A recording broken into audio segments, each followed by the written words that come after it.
aux assises du Tarn, suite du procès jubilaire avec l'audition aujourd'hui de ses anciennes compagnes.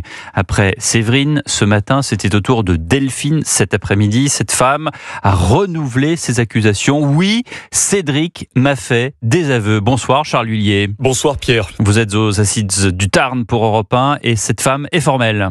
Oui, c'est en visioconférence depuis le Gers que cette femme de 31 ans aux longs cheveux noirs témoigne.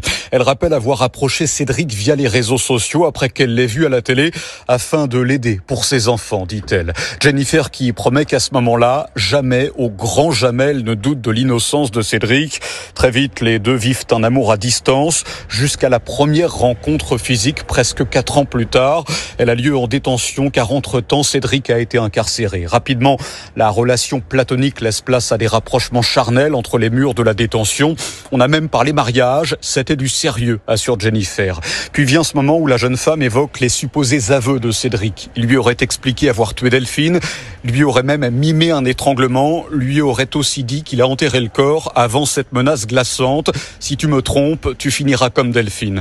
La présidente demande donc à Cédric de s'expliquer.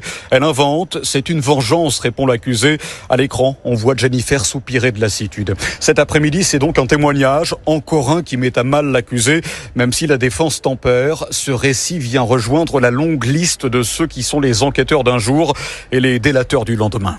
Merci Charles Huillier en direct des assises du Tarn pour Europe 1 avec le témoignage donc de Jennifer que les jurés ont pu entendre.